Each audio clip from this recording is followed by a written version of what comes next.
Senhor presidente, em que pese não está na pauta nesse momento a PEC 5, e eu quero já aqui de antemão dizer que a bancada do PSOL não vai retirar as assinaturas. A bancada do PSOL não vai retirar. Vamos retirar. Nós assinamos e vamos manter a assinatura. E vamos votar favoravelmente. Fazendo todas as observações que são necessárias, fazendo a denúncia de que os professores estão há 3 anos sem reposição das perdas inflacionárias, fazendo a denúncia da situação vexatória dos servidores das nossas universidades. Estive na Unicamp hoje de manhã, também há 2 anos e meio sem reposição das perdas inflacionárias, servidores da agricultura, do meio ambiente, enfim, sem falar da segurança pública, servidores da segurança pública, tanto a Polícia Militar quanto os servidores aí da Polícia Civil. Mas uma questão se coloca nesse momento dessa discussão, que é a verdade. Porque o deputado Barros Munhoz foi ministro da República, secretário, líder do governo, várias vezes, presidente dessa casa, disse: o Brasil vive uma crise fiscal. É verdade. O Brasil vive uma crise fiscal. Esse ano o governo do estado de São Paulo, para rolar a sua dívida, vai ter que entregar no altar do sistema financeiro para o governo federal, grande parcela disso, que vai, por sua vez, entregar para os bancos, 12 bilhões e 600 milhões de reais. O orçamento da Unicamp é 2 bilhões.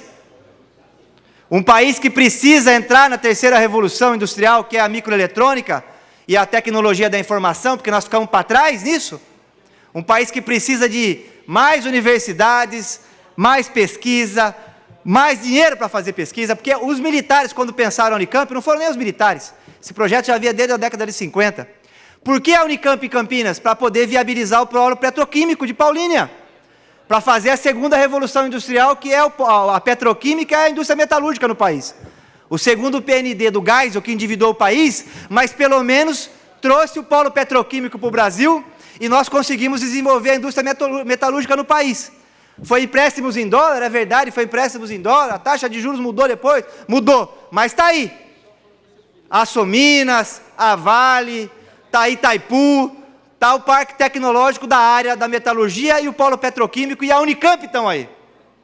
O problema, senhoras e senhores, e aí a questão aqui é de colocar responsabilidades. Quem se colocou o país, deputado Barros Munhoz, nessa crise fiscal foi o consórcio PT e PSDB.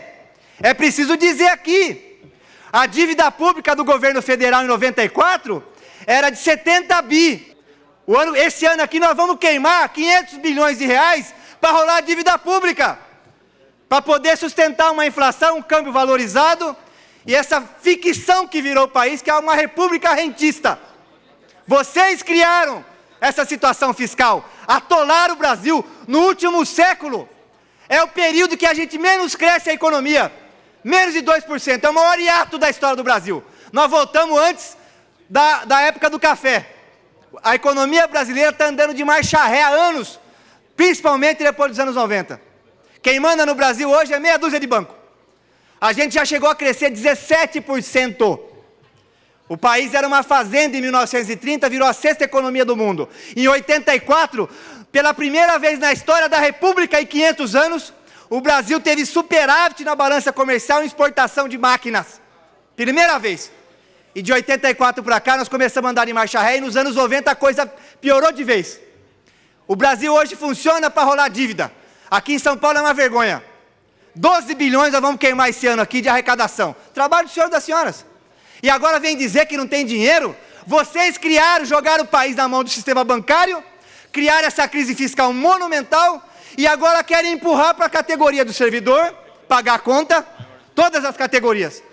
Quer empurrar para os trabalhadores rurais, para a Previdência, pagar a conta, e querem empurrar para os coitados, que só tem a força muscular para vender, que é o trabalhador de chão de fábrica, pagar a conta com a reforma trabalhista. Estão sustentando um presidente corrupto, talvez o mais corrupto da história, só por um motivo, porque ele controla o Congresso Nacional na base do alpiste.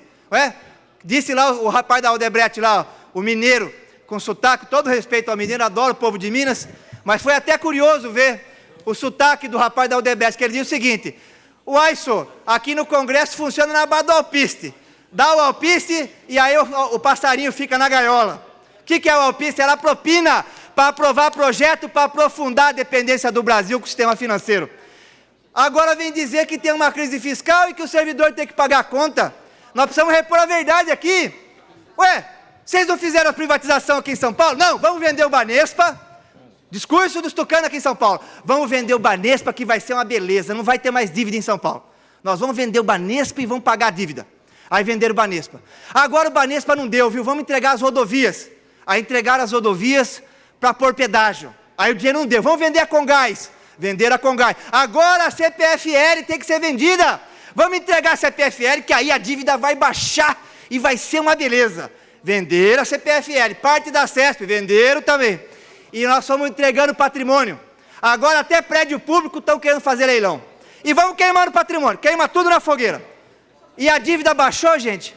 Sabe quanto que está a dívida? Os senhores mexem com a questão fiscal aqui. Isso é um privilégio no Brasil, viu? Conhecer o orçamento. Os senhores são privilegiados. Tem uma responsabilidade imensa com o país. Para dizer isso para o povo. O povo precisa saber. A dívida de São Paulo, 24 bi, hoje está em 280. 30 anos dos tucanos, deixaram a dívida de 280. Com a taxa, com juros de 12,5. 12 bi e meio que nós vamos queimar. Dava para fazer. O orçamento da Unicamp, deputado Carlos Gianazzi, é 2 bilhões. Dava, sem contar a FUCAMP, que a fundação é dinheiro da iniciativa privada. Só o orçamento do Estado que vai para a Unicamp, 2 bilhões. Com o que nós vamos gastar com a dívida aqui, ó, dá para fazer uma Unicamp 2, 2 Unicamp 4, 3 Unicamp 6, 4 Unicamp 8, 5 Unicamp 10, 6 Unicamp 12. Nós podíamos fazer a terceira revolução industrial no Brasil e resolver o problema da microeletrônica. Não tem nenhuma fábrica de transistor nesse país. Era só fazer a universidade, como foi feito o Polo Petroquímico de Campinas, não tem segredo. A economia já estudou tudo. Só me dá uma parte, faz a universidade e do lado faz a empresa. Eu cedo a parte. Eu cedo a parte para Vossa Excelência. Não, achei que era... Prazer. Não cabe a parte, não cabe a parte. A carapuça para a bancada do PSOL não vai entrar, de que a crise fiscal é responsabilidade nossa, não é. Nós não temos nada que ver com a crise fiscal no Brasil. Foi fabricada para mais uma vez queimar os direitos do povo no altar das finanças. Agora está dizendo que o Brasil não tem dinheiro, mas como é que não tem dinheiro, país nosso, meu Deus do céu? Tem parado aí 400 bi nas seguradoras. Ah, o seguro de carro não dá para usar, mas seguro de vida dá para usar. A Alemanha toda usa o dinheiro das seguradoras para ativar a economia. Temos 700 bi nos fundos de pensão.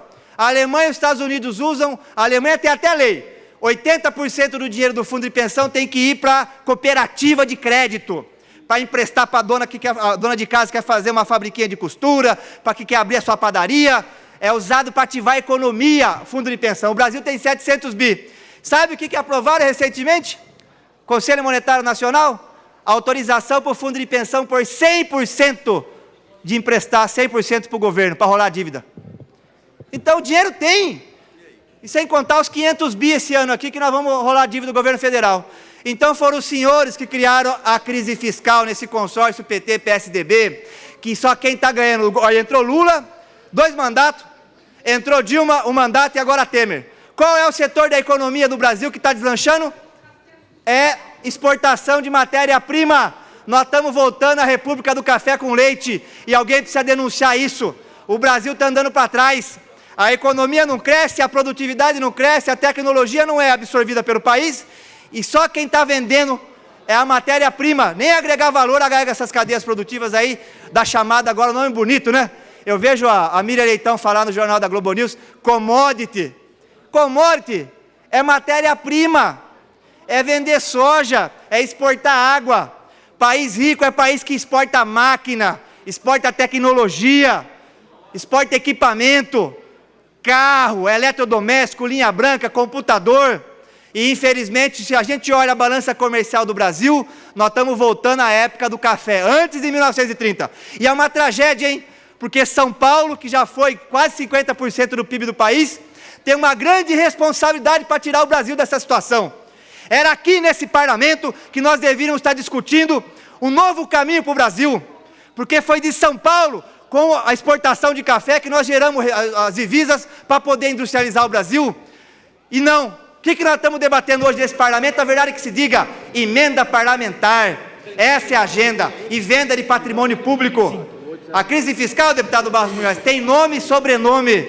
É o consórcio PT e PSDB. E vou dizer mais, o PSDB é mais radical ainda, porque a Dilma pelo menos tentou baixar a taxa de juros, chegou até 7%. No governo Fernando Henrique, todos lembram aqui, nós tivemos juros no Brasil de 48%. Eu queria concluir, senhor presidente, e não é só juros da dívida pública não, viu? Porque a extorsão é grande. Eu acabei de conversar com o pessoal da Associação Comercial. Você vai aqui num banco, Santander, aqui embaixo, aqui, um andar para baixo, vai cartão de crédito rotativo, 633% ao ano. Empréstimo de pessoa jurídica, 160% ao ano. Cheque especial, 440% ao ano. E assim vai. Que economia que funciona assim?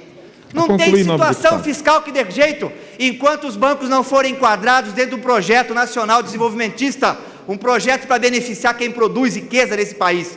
E é claro, para tocar esse projeto para frente, nós temos que ter os servidores na linha de frente arregaçando as mangas, junto, para poder modernizar inclusive a administração pública. Não é arrochando o servidor. Esse discurso não cola. Comigo não cola. Para concluir, quem produziu a crise fiscal foram os senhores. E agora devem enquadrar quem merece ser enquadrado, que é o sistema financeiro e não os nossos servidores públicos.